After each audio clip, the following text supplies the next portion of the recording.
Ne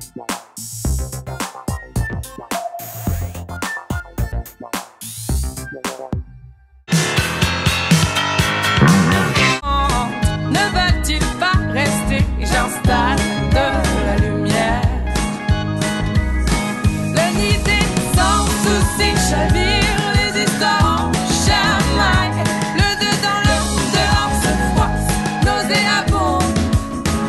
Rue Rambuteau, en plein cœur des Halles, je vous emmène maintenant déjeuner chez un chef étoilé à 5,50 €. Ouais, c'est un super bon plan. Ça s'appelle un kebab. Enfin bon, à ce prix-là, c'est un chic kebab.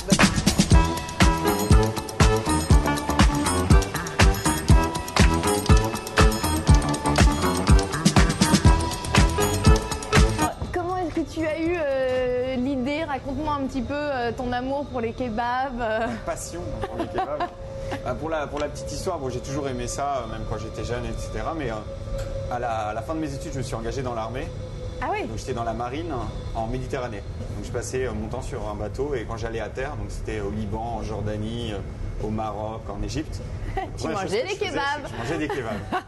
Donc beaucoup de kebabs. Après je suis rentré en France, donc j'ai quitté l'armée et j'ai mangé des kebabs à Paris. Et à chaque fois que je rentrais dans un kebab, je me disais, mais qu'est-ce qui se passe, quoi? Enfin, comment est-ce qu'ils arrivent à partir d'une si bonne idée à faire un truc aussi mauvais? C'est quand même presque un miracle.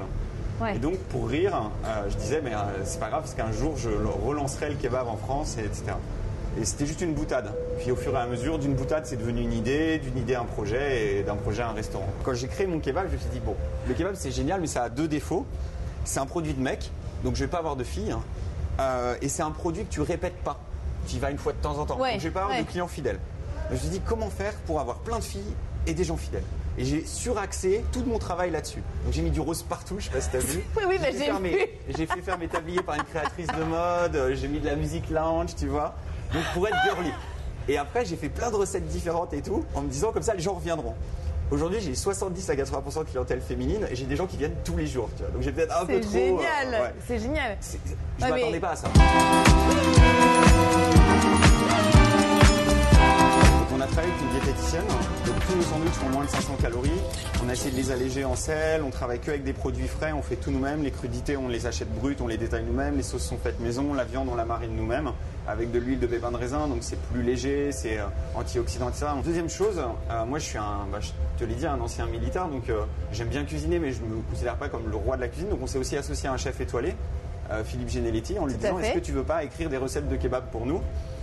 Alors d'abord on est allé voir d'autres chefs étoilés qui nous ont claqué la porte au nez et Philippe lui il a dit ah ouais génial, je trouve ça super et tout. Donc ça a été un vrai plaisir de travailler avec lui, avec une démarche qui est on part du kebab. Donc qu'est-ce qu'un kebab? C'est de la viande marinée cuite à la broche, du pain et des crudités.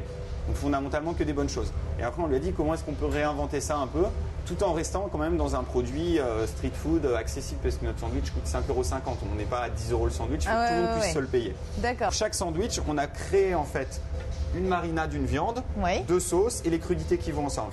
Donc, D'accord. pour te donner un exemple, si tu prends la viande de veau, on va aller mettre une base tomates fraîches, des tomates cerises, de la salade et un dressing à la ciboulette. Donc parce qu'on a travaillé sur les associations de saveurs.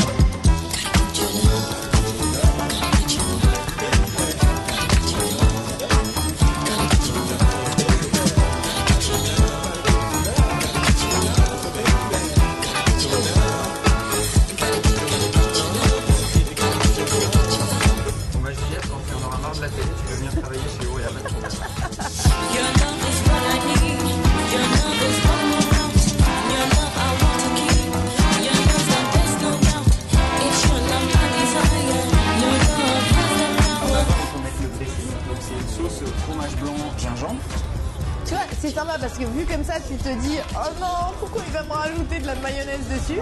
Non, sauce au fromage blanc gingembre.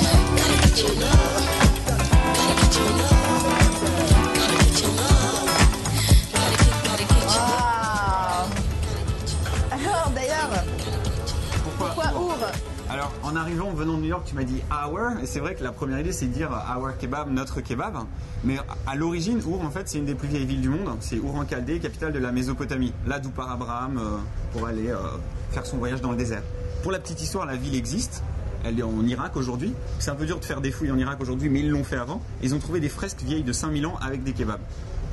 Donc c'est un petit clin d'œil en disant la pizza et le burger c'est cool, mais il y a 5000 ans, moi j'ai déjà du kebab, tu vois. Sur la route